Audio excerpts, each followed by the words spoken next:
It's me again, guys. In this video I will show you how to send voice notes on Telegram.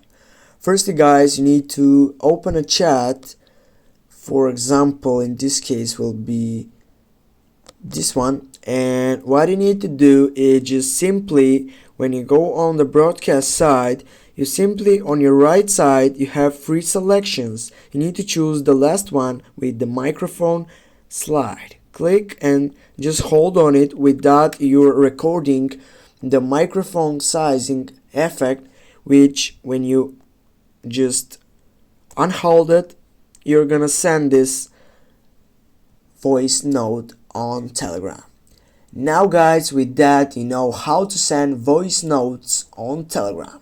Thanks, guys, for watching. Don't forget to hit that like and share the video, and if you have some problems, please comment down below in the section. See you soon, guys. Have a nice day.